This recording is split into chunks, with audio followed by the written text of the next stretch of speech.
Right, we are live. You are ready? Yes.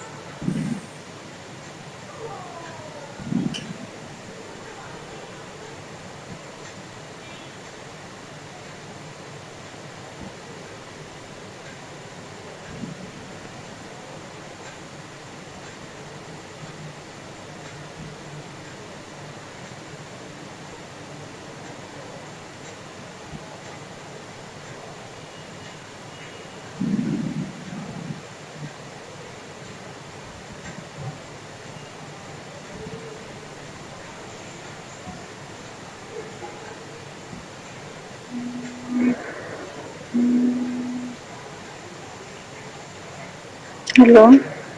Hello.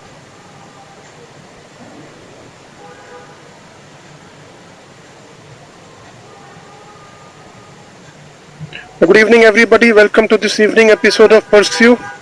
This is Pursue 15E, which is Hematology Erythrocytic disease. We are streaming live from GMC Kottayam, Kerala via Kolkata. A very pertinent topic today, which is anemia of chronic disease. And to talk on that, we have somebody who is a star, Dr. Jayapriya G. She is an MD Pathology from GMC Thiruvananthapuram with a PDC on Oncopathology from RCC Thiruvananthapuram. Presently, she is an assistant professor in the Department of Pathology, GMC Kottayam, Kerala, with her areas of interest in cytopathology, hematopathology, and oncopathology. Before I ask Dr. Jayapriya to start, let me request you to keep your mic muted, your camera off, and please do not share your screen. With this, let me request, madam, please share your screen and let's start.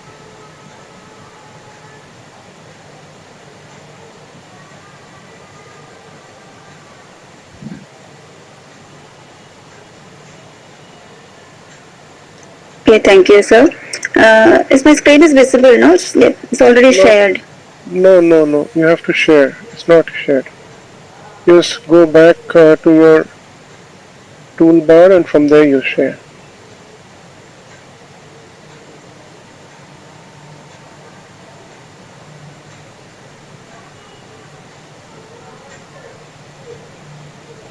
Just go to your taskbar and press on the Google Chrome. Yeah, that's right. Now it's shared. Okay. Just make it full screen, please.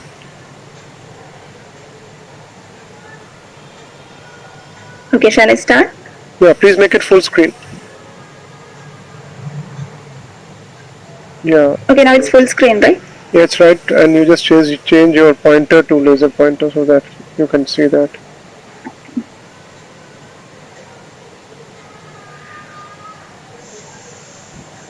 Great. Okay. Thank you. So today we'll be dealing with anemia of inflammation or chronic disease and the anemia that is associated with other systemic disorders. So first we'll go into anemia of chronic disease, also known as anemia of inflammation.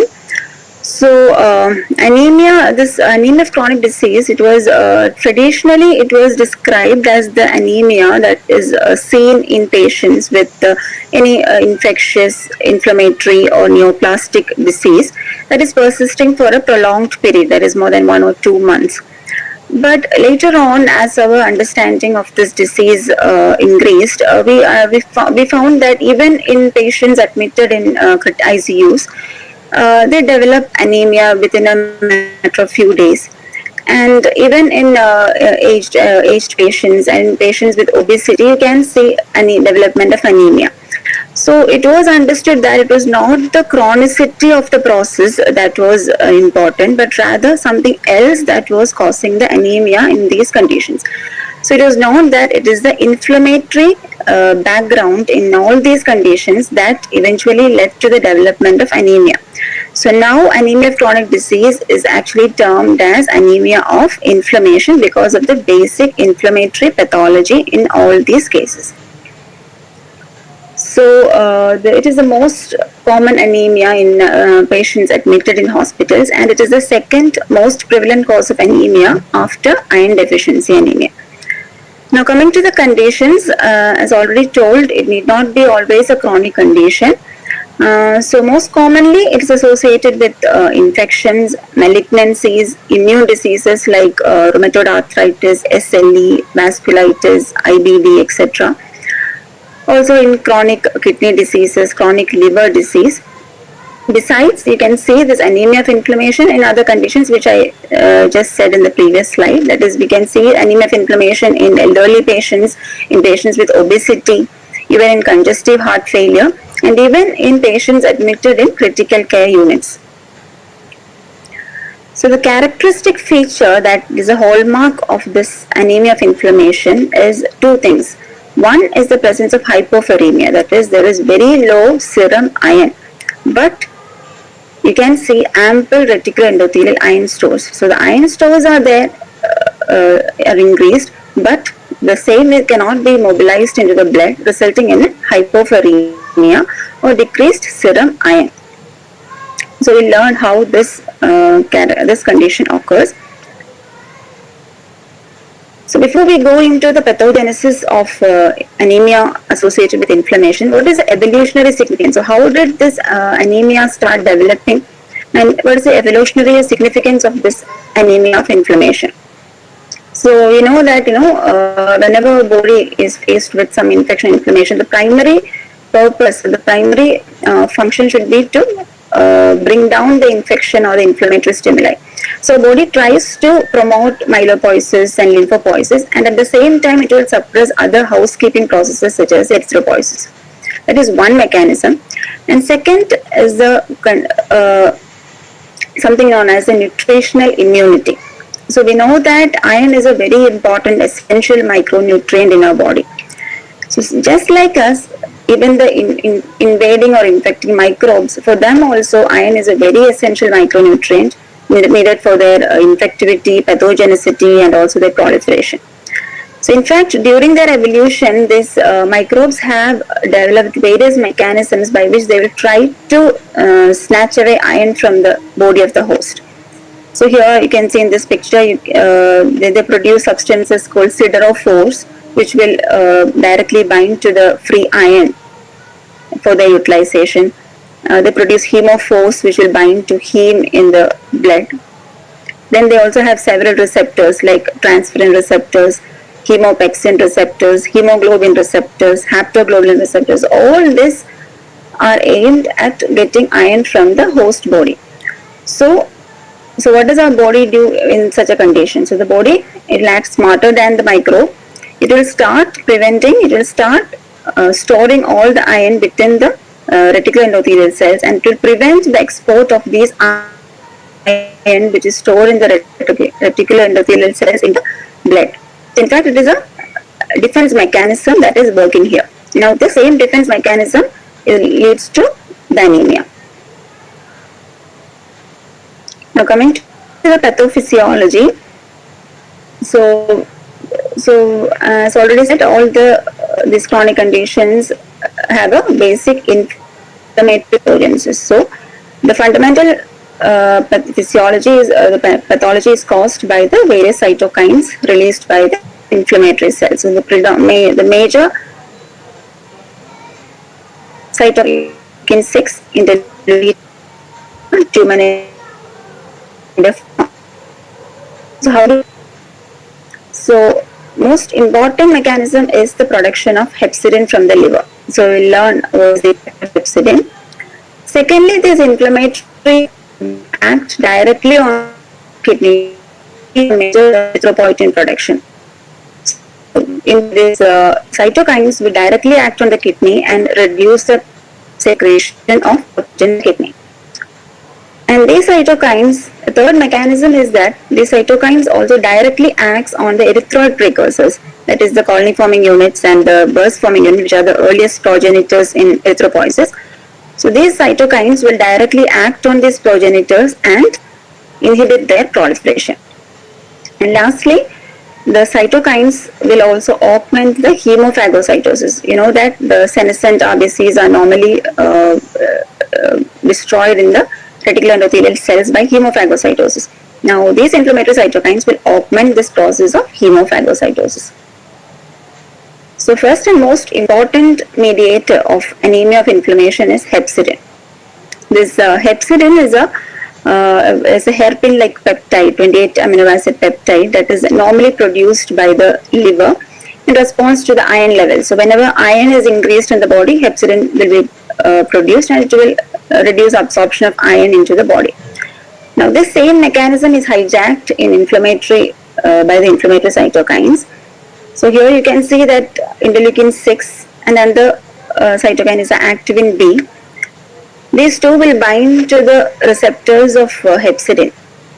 So you have this bone morphogenic protein and SMAD4 pathway here, SMAD pathway here, and interleukin 6 pathway is through the JAK-STAT pathway.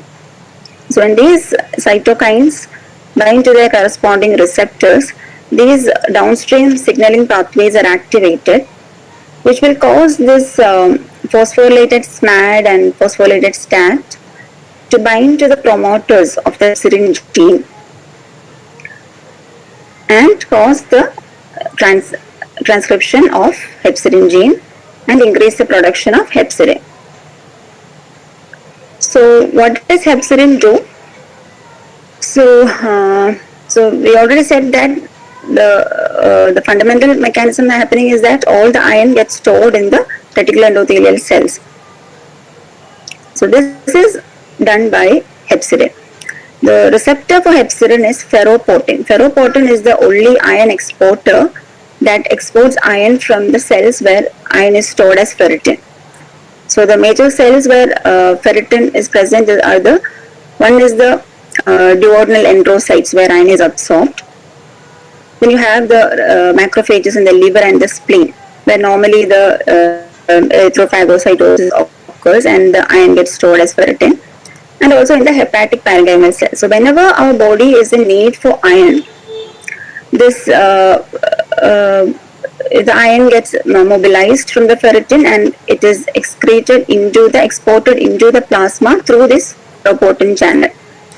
But hepcidin will inhibit, it will bind to the ferroportin and it will be endocytosed. This ferroportin hepcidin complex will be endocytosed and it will be degraded. So once ferroportin is degraded, what happens? The ferroportin is the only non-exporter of iron into the blood. So when all the ferroportins get degraded, the iron cannot be exported in the blood and the stores start increasing while serum iron starts decreasing. So that is the role of hepcidin. Now coming to the second mechanism is the direct erythropoietic suppression. That is the inflammatory cytokines will directly act on the kidney and reduce the transcription of erythropoietic mRNA and thus reduce the production of erythropoietin. So the major cytokines are interleukin 1 and tumor necrosis factor. And another mechanism is, as already said, it is the increased red cell destruction. So these cytokines will activate the macrophages and increase the RBC destruction. And preferentially, normally the reticular endothelial cells of our body destroys the senescent RBCs. But what happens in anemia of inflammation is neocytolysis. That is, the newly formed RBCs are preferentially destroyed by the cells of the reticular endothelial system. And all these mechanisms will result in decreased RBCs and anemia. Now coming to the morphologic findings. So you know that basically the production of RBCs is suppressed by in anemia of inflammation. So basically it is a hyperproliferative anemia and it develops during the first 1 or 2 months of illness and thereafter it will not progress, and characteristically it will not be a severe anemia. Usually the hemoglobin levels will be maintained at a higher level, usually between 9 to 12 gram per deciliter. So whenever you see a severe anemia in this particular inflammation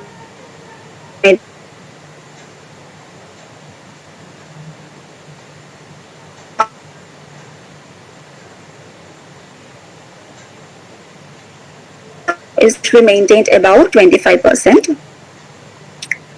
The this is the normal blood picture. Usually it is a normocytic normochromic anemia because of hyperproliferative anemia.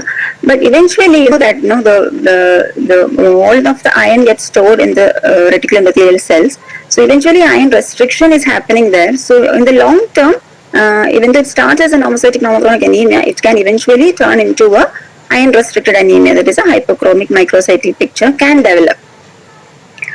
And compared to iron deficiency anemia, the microcytosis is actually less striking, and hypochromia is what is more seen commonly than the development of microcytosis. And another difference is that in anemia of inflammation, the development of hypochromia will precede the development of microcytosis, while it is the reverse in iron deficiency anemia. Coming to RDW, it will also be elevated, mild to moderate degree, and even that is also less prominent than in iron deficient subjects. And as it is a hyperproliferative anemia, the reticulocyte percentage and the reticulocyte production index all will be reduced, but it will not be the same degree as you see in other failure, bone marrow failure states like aplastic anemia. But even then, because it's a hyperproliferative anemia, the RPI will be reduced. And the degree of anemia usually correlates with the severity of the underlying disease. So the diagnosis primarily rests on the characteristic clinical findings and the markers of iron status. So as I already said, the characteristic finding is the raised iron stores, which will result in a hyperferritinemia, and decreased serum iron, which will cause a hypoferremia. So this condition is known as a functional iron deficiency. That is, iron is not available for the developing erythroid cells or the other cells which require iron. They are deprived of the iron by this condition. That's why it's known as a functional iron deficiency. And if you stain the bone marrow aspirates, you can see that, because iron is present in the ample stores are present in the reticular endothelial cells, the macrophages will be stained for hemosiderin, but the number of sideroblasts will be reduced. That is, normally you can see about 30 to 50% sideroblast, which will be reduced to about 20% in anemia of inflammation. Sideroblasts means these are the erythroblasts having the hemosiderin iron stores. So the iron is, as iron is not available to the developing erythroid precursors, the sideroblast will be reduced, but the macrophages with hemosiderin will be increased. And now the most important factor that we should always consider is that we should differentiate it from anemia of inflammation from iron deficiency anemia, or a coexisting iron deficiency.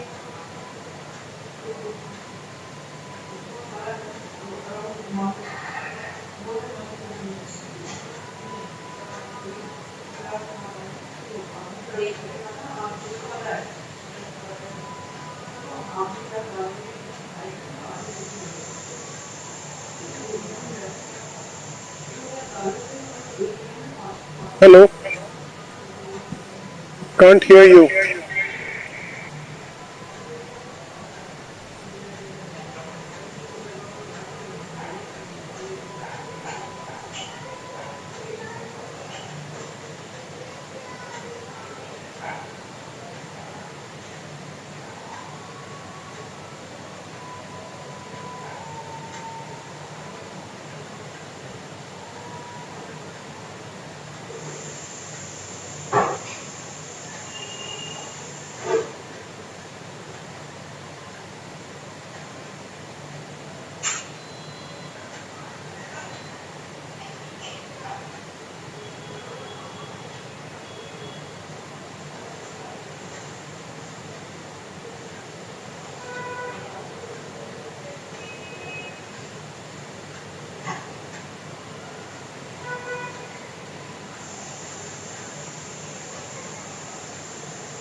Hello. Yeah, please share your screen.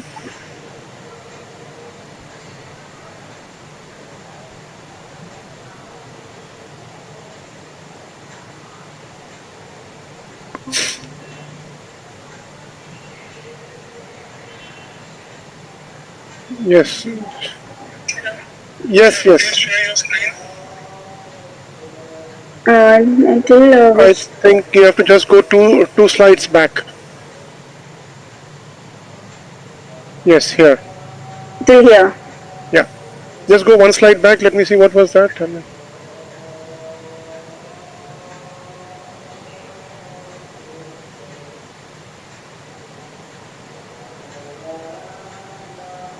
No, I think we have finished this. We have finished this. REW is elevated.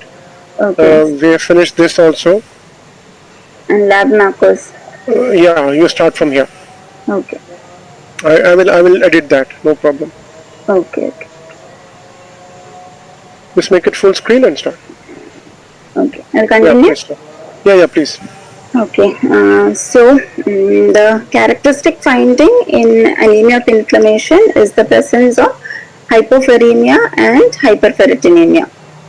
That is, all of the iron gets stored in the reticular endothelial cells, resulting in hyperferritinemia, and it is prevented from export into the plasma, resulting in a hypoferemia. Now, this condition is known as functional iron deficiency. Now, this hyperferritinemia is not only because of the raised iron stores, but also because in infective and inflammatory condition, ferritin is a acute phase reactant. So, the level of ferritin is actually higher than the amount of iron stores. And if you stain the bone marrow, we'll see that in the macrophages, the amount of hemosiderin will be increased. But the number of sideroblasts, which are the erythroblasts, which are stained for iron stores, it will be reduced because of the functional iron deficiency, because the erythroblasts are not getting enough iron for erythropoiesis. Now, more important is to differentiate anemia of inflammation from iron deficiency anemia.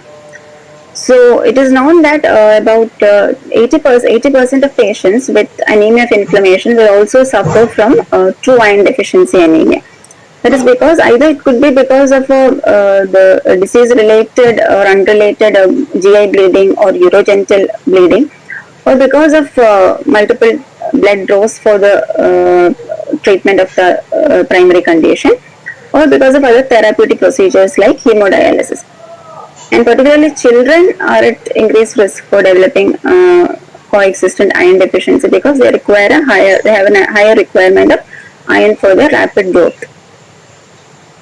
So, in a typical case of iron deficiency anemia and anemia of inflammation, the basic lab values are highly suggested. And just comparing, we will know that it's easy to differentiate an iron deficiency anemia from anemia of inflammation. So, you know that in iron deficiency anemia, it will be a hypochromic microcytic picture. So, the MCV and MCH will be low, while it will be normocytic normochromic, it will be normal in anemia of inflammation. As the serum iron is low in both iron deficiency anemia and anemia of inflammation, the transferrin saturation, that is the percentage of transferrin is a transport protein for iron. So when the serum iron is low, the transferrin saturation will be low. So that is also same in iron deficiency anemia and anemia of inflammation. Now compared to that, you can see that TIBC, that is the total iron binding capacity. This total iron binding capacity is actually a proxy measure of the transferrin concentration. So normally in iron deficiency anemia, because the cells are an increased requirement for iron, the amount of transferrin in the serum will be increased. So TIBC, which is a measure of the transferrin concentration, TIBC will be increased in iron deficiency anemia.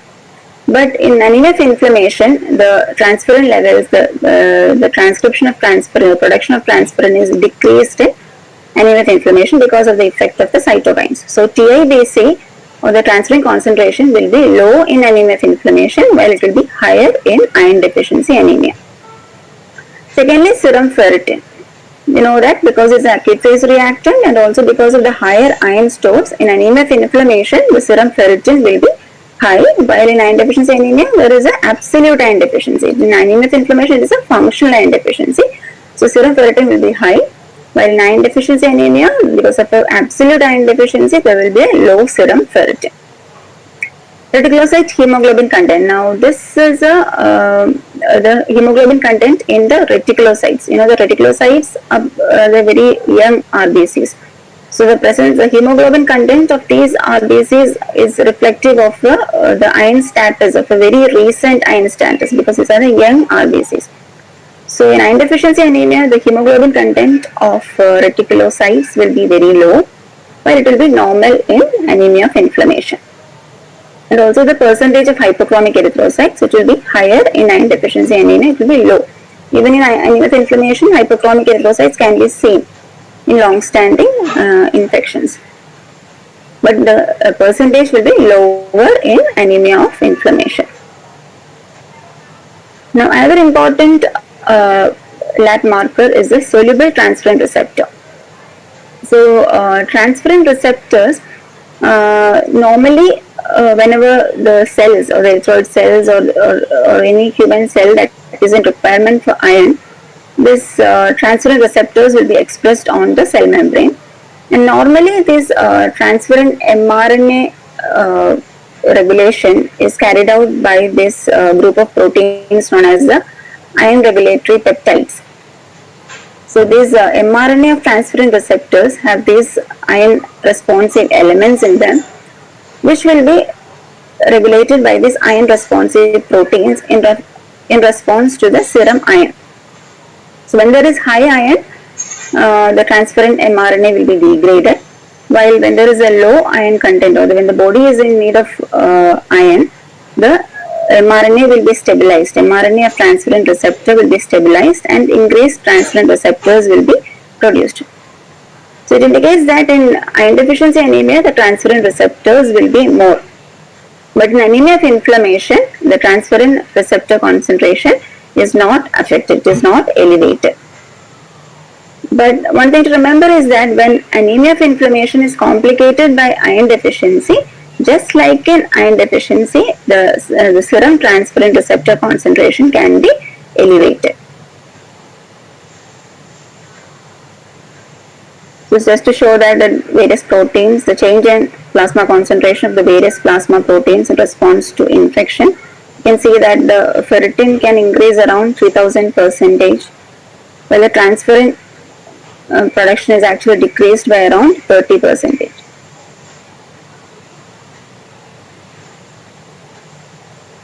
So as already said, the soluble transferrin receptors are also one marker which can help in differentiating anemia of inflammation from iron deficiency anemia.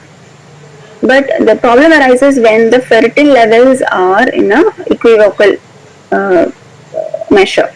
It's usually when the ferritin concentration is very high, that is usually more than 100 nanogram per milliliter, it indicates that with a low transferrin saturation and a very high ferritin level, it indicates an anemia of inflammation.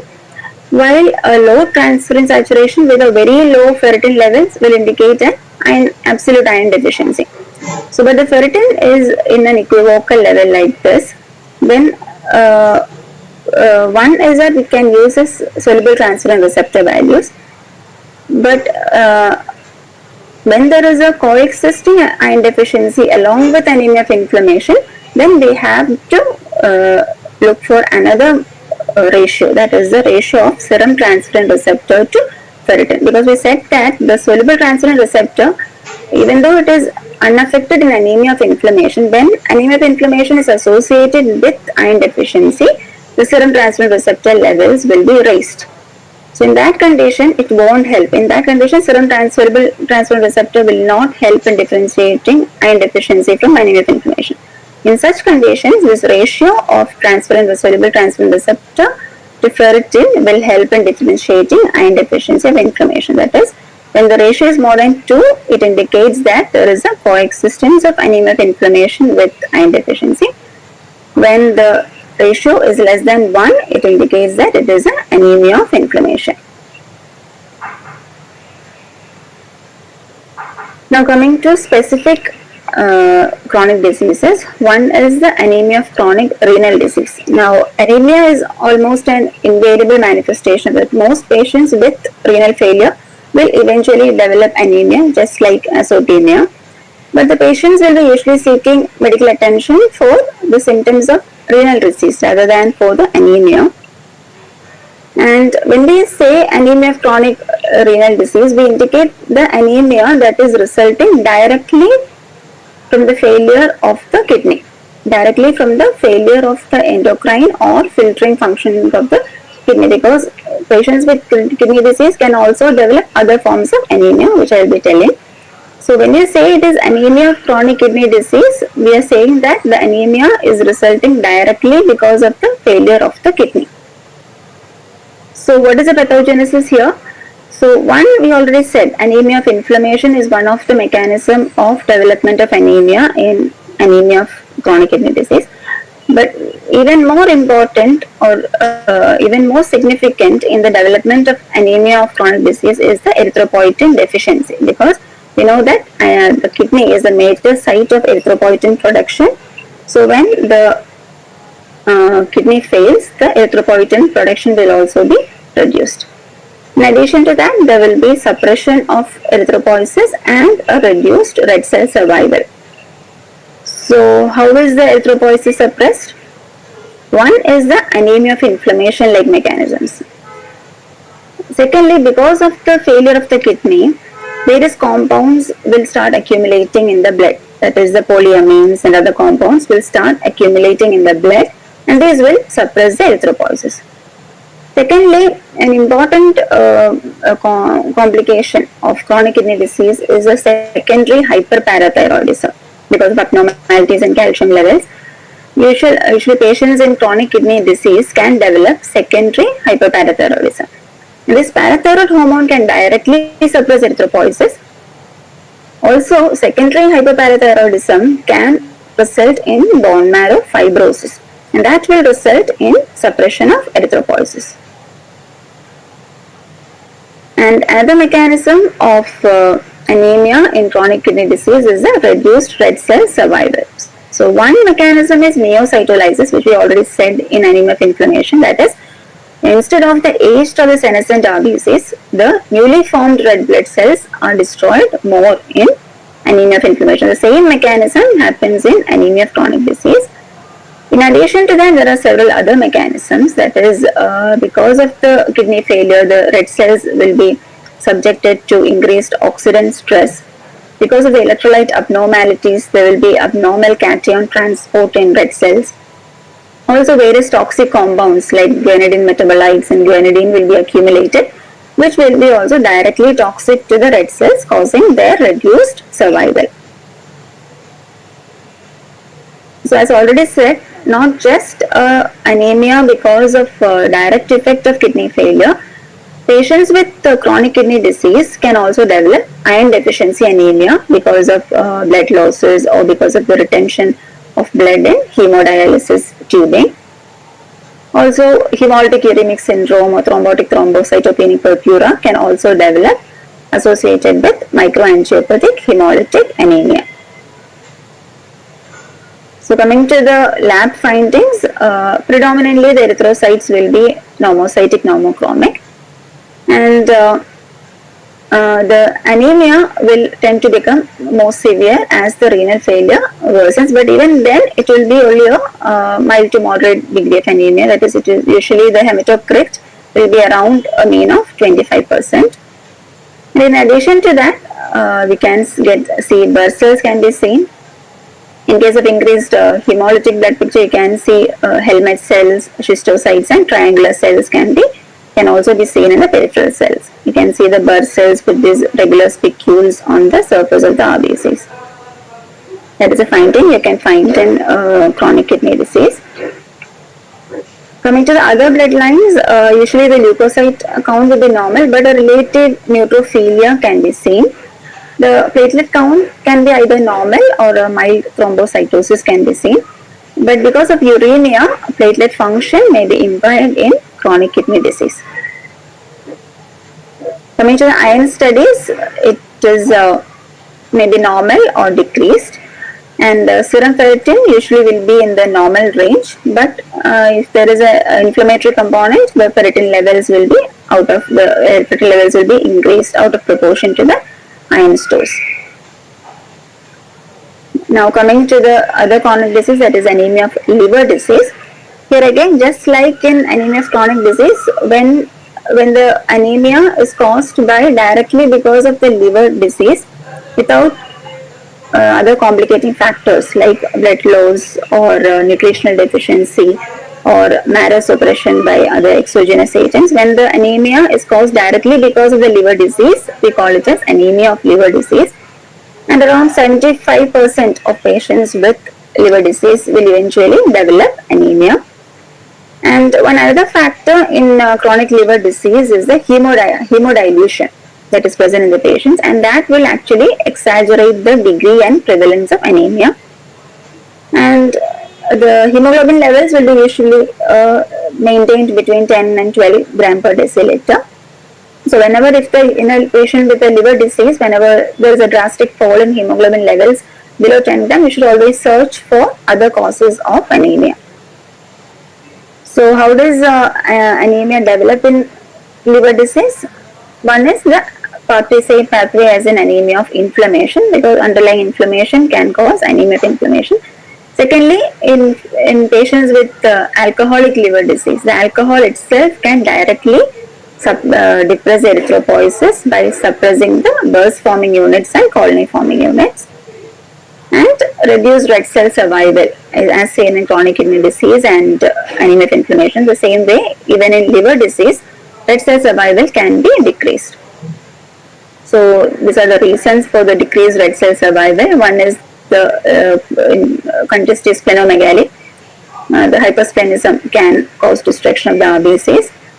In patients with alcoholic liver disease, this alcohol can inhibit the hexose monophosphate shunt pathway. Normally this pathway is what saves the red cells from oxidant stress. So when that pathway is inhibited by alcohol, the red cells get sensitive to oxidant hemolysis.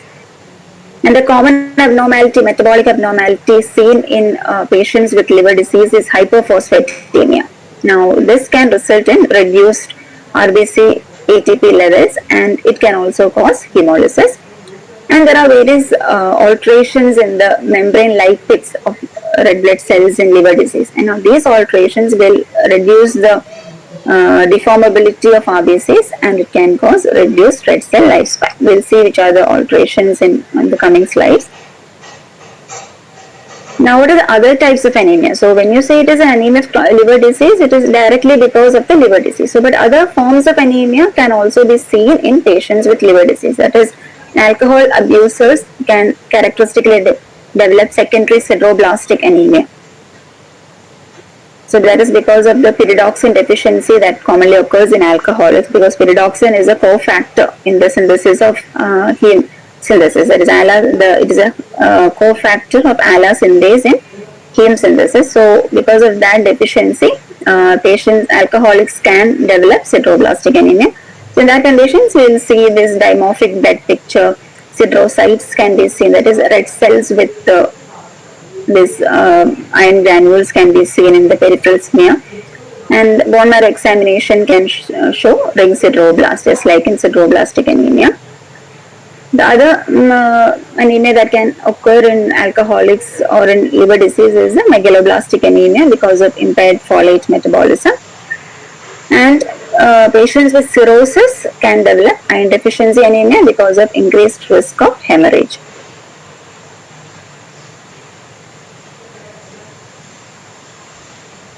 And the finding is the development of spur cell hemolytic anemia. In liver disease, patients can develop a peculiar red cell membrane abnormality known as the spur cells. And spur cell hemolytic anemia can also be seen in cirrhotic patients in around 10 to 30% of cases. So, what are the morphologic abnormalities? So, usually in liver disease, the RBCs are macrocytic in appearance, and the MCV is usually less than 114 femtoliter. So whenever the MCV levels are raised more than that, we should consider megaloblastic anemia should also be considered, and usually it will be mildly macrocytic. And two other findings are target cells and acanthocytes. So in liver disease, there will be, because of the there will be a abnormalities in the cell membrane lipid concentrations. So it can show both a balanced increase in cholesterol and lecithin in the RBC membrane can occur in liver disease. In that case, because of an increased membrane surface area, because of increase of both cholesterol and lecithin, the red cells can form target cells. Another finding is the development of acanthocytes. That occurs when there is only the accumulation of cholesterol in the outer lipid layer. So when there is an increase in cholesterol in the outer lipid layer, the outer membrane of the RBC starts forming these spike-like projections, resulting in the formation of acanthocytes. So here these are the various blood findings. You can see macrocytes in liver disease, target cells because of the excess of cell membrane, and these acanthocytes here because of excess of cholesterol on the outer lipid bilayer, forming these small multiple irregular projections on the red cell surface. So coming to the therapy in anemia of inflammation. So always before branding a patient as anemia of inflammation, you should always rule out other causes of hyperproliferative anemias, which we will be seeing. And once we know that the anemia is because of the underlying disease, if you effectively treat the underlying disease which is causing the anemia, usually it will resolve the anemia. But sometimes the anemia will not be resolved by the treatment of the underlying disease. Then we should give specific treatment for improving the hemoglobin, which includes the erythropoiesis stimulating agents, intravenous iron, and sometimes blood transfusions might also be required in these patients. Now coming to the abnormalities in endocrine disorders. So first coming to hypothyroidism and hyperthyroidism. In hypothyroidism, you can see either it can be normocytic anemia, macrocytic, or microcytic anemia can be seen. So basically, hypothyroidism is a hypometabolic state. So what happens is that the normal cellular oxygen demand itself is reduced in a patient with hypothyroidism. So as a result, the hypoxia-induced production of erythropoietin will be decreased. So that is one cause of anemia. And secondly, because of hypothyroidism, the normal effect of erythropoietin on the erythroid colony formation will be dampened. Usually, thyroid hormones will accelerate the effect of erythropoietin on the erythroid colony formation. So when there is hypothyroidism, the effect of erythropoietin is decreased. While coming to hyperthyroid patients, so as hypothyroidism is causing anemia, you might consider that hyperthyroid patients can go into erythrocytosis, but in fact 25% of patients with hyperthyroidism will also eventually develop anemia, and that is due to the increased plasma volume in these patients. And usually when you treat the patients with anti-thyroid drugs, the anemia will be resolved. Coming to androgens and estrogen, androgens are known to stimulate erythropoietin production, and also these androgens directly act on the erythroid precursors to increase the production of RBCs. So that is why there is increased hemoglobin levels are seen in sexually active males compared to females or older and younger males. You can see increased hemoglobin. That is because of the erythropoietic effects of androgens. But effect of estrogen, there are conflicting. Some studies shows that it increases RBC production, but some other studies shows that anemia occurs because of the effect of estrogen. Coming to adrenal gland disorders, the adrenal insufficiency is usually associated with normocytic normochromic anemia.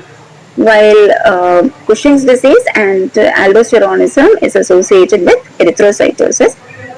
And pheochromocytoma, which is an adrenal medullary tumor, it is associated with erythrocytosis, and now that is because of the autonomous production of erythropoietin by the tumor itself. About pituitary hormones, usually deficiency of anterior lobe hormones, that is the adrenocorticotropic hormone or the follicle stimulating hormone, thyroid stimulating hormone. So the deficiency of these anterior lobe hormones is known to cause suppress erythropoiesis and cause a moderately severe normocytic normochromic anemia. But the posterior lobe hormones does not have this effect. That is, the vasopressin or the oxytocin doesn't have this effect. So basically, if you replace the corresponding hormones, that is the thyroid, adrenal or gonadal hormones are replaced, the anemia and other cytopenias can be corrected. In addition, the one growth hormone, which is also an anterior lobe hormone, that is also a hormone which will accelerate erythropoiesis. So when growth hormone replacement therapy is given in children and adults with the growth hormone deficiency, hemoglobin levels are seen to increase. Coming to parathyroid hormones, both primary and secondary hyperparathyroidism is known to cause fibrosis of the marrow, that is known as a secondary myelofibrosis. So because of myelofibrosis, it can result in anemia and pancytopenia. So how does hyperparathyroidism cause this fibrosis? It is because it will activate the osteoclast and cause elaboration of various cytokines and paracrine factors in the marrow, that is interleukin 1, interleukin 6, transforming growth factor beta, tumor necrosis factor alpha. All these will be produced, which will cause fibrosis of the marrow. This secondary hyperparathyroidism is a non-complication of chronic kidney disease. So that is also one of the reasons of anemia in chronic kidney disease. So in these conditions, if you medically treat the hyperparathyroidism or if the parathyroidectomy is done, anemia will improve. So before we conclude about hyperproliferative anemia, so as already said, anemia of inflammation is a hyperproliferative anemia. That is, that we diagnose hyperproliferative anemia by testing for the reticulocyte index. So when the reticulocyte index, production index is less than 2, it indicates that it is a hyperproliferative anemia. So besides anemia of inflammation and kidney disease, all various other conditions also cause decreased erythropoiesis. So all of these conditions should be kept in the differential diagnosis, and a systematic manner of should be followed in coming to a final diagnosis. So detailed history and physical examination should be done, and including the iron studies, peripheral smear examination, and we should also do the renal function test, liver function test, vitamin B12, folate assay, LDH and haptoglobulin to rule out any hemolysis. All this should be done, and if the etiology is identified, we can treat it. And even in spite of these initial studies, if the diagnosis is not clear, we will have to go in for bone marrow aspirate biopsies. Okay, that's all. Thank you. Thank you, Dr. Jaya. Wonderful presentation. Very detailed and almost covering everything. Each and every endocrine activity as well as inflammatory process. And like you rightly said, it's primarily not only the inflammatory process, but the primary disease causing the inflammation, which also contributes to the anemia. Wonderful presentation. Just let me see if there are any questions on the YouTube. Just hold on. You can stop presenting and share your video so that we can see you. No. Video of your videos. Yeah, that's right. Right. So there are no questions. Thank you so much for this wonderful presentation. I can't hear you. I think you are muted. Yes. Yes, I would also like to thank all the organizers of this NELAM Pathology Conference. It's a very great opportunity for me to be able to present in this forum. Thank you so much. And the honor is all ours. It's a pleasure to have you here. Wonderful classes, 2 of them, basics, but very interesting and very informative. I would request you to share the PDF so that we can share with everybody. And thank you so much. God bless you. Good night. Take care. Bye-bye.